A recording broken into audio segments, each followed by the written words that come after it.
বঙ্গবন্ধু সামরিক জাদুঘর বাংলাদেশের সবচেয়ে নান্দনিক প্রযুক্তি নির্ভর তথ্যবিহুল একটি জাদুঘর। সামরিক বাহিনীগুলোর ইতিহাস, সাফল্য সংক্রান্ত নিদর্শন ও অস্ত্রসজ্জা সংগ্রহ করে সাজানো হয়েছে এই জাদুঘরটি। এখানে নিদর্শন তুলে ধরতে ব্যাহত হয়েছে আধুনিক প্রযুক্তির অত্যাধুনিক ভার্চুয়াল রিয়েলিটি সিমুলেটর। এর মাধ্যমে জীবন্ত হয়ে দেখা দেবে সামরিক বাহিনীর শ্বাসরুদ্ধকর কোনো অভিযান ও বিভিন্ন কার্যক্রম। বিনোদন ও শিক্ষা কেন্দ্র এ দুয়ের সম্মিলিত প্রচেষ্টা হিসেবে সামরিক জাদুঘর গড়ে তোলা হয়েছে।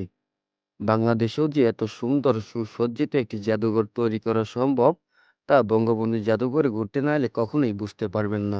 আজকের এই ভিডিওর মাধ্যমে আপনারা জানতে পারবেন সেখানে কিভাবে যাবেন এবং খরচ কত সবকিছুই।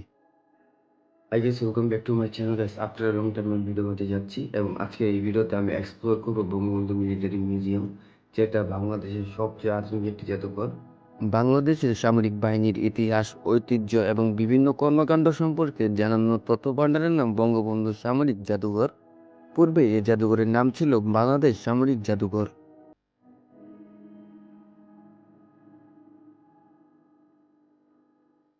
বঙ্গবন্ধু সামরিক জাদুঘরটি বঙ্গবন্ধু নব থিয়েটারের পশ্চিম পাশে 10 একর জমিতে নির্মিত হয়েছে, যেখানে স্বাধীনতার আগে ও পরে সামরিক বাহিনীর বিভিন্ন সরঞ্জামাদি উপস্থাপন করা হয়েছে।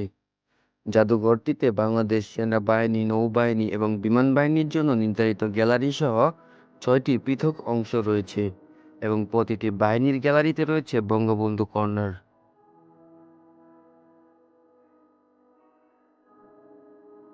সেই প্রাচীন অটোমানদের ব্যবহৃত ডাল, তলোয়ার, যুদ্ধজাহাজ থেকে শুরু করে নবাব সিরাজউদ্দৌলার সাথে ইংরেজদের পলাশি যুদ্ধের ইতিহাস, ভাষা আন্দোলন, মহান মুক্তিযুদ্ধের সকল নেতৃত্ব এবং জাতির জনক বঙ্গবন্ধু শেখ মুজিবুর রহমানের সকল সংগ্রাম ও অর্জনের ইতিহাস, এসব কিছু ফুটিয়ে তোলা হয়েছে অতি যত্নে।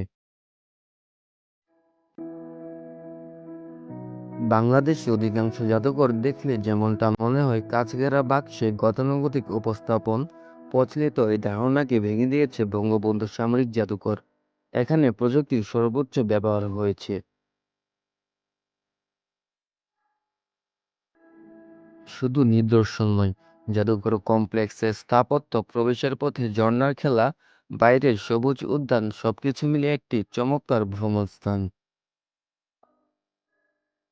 জাদুঘরের নিচতলায় বাংলাদেশ ইতিহাস গ্যালারি, দ্বিতীয় তলায় সেনাবাহিনী গ্যালারি, তৃতীয় তলায় বিমান বাহিনী গ্যালারি, চতুর্থ তলায় জাতিসংঘ শান্তিরক্ষা গ্যালারি ও বেজমেন্টে নৌবাহিনী গ্যালারি। বঙ্গবন্ধু সামরিক জাদুঘর প্রবেশ করতে জনপ্রতি টিকিট মূল্য 100 টাকা। 5 বছর বা তার ছোট বাচ্চাদের প্রবেশের কোনো টিকিটের প্রয়োজন হয় না। এছাড়া সার্কভুক্ত দেশগুলোর দর্শনার্থীদের প্রবেশ টিকিট 300 টাকা এবং অন্যান্য বিদেশি দর্শনার্থীদের জন্য প্রবেশ ফি 500 টাকা এবং টিকিট পাওয়া যাবে অনলাইনেও।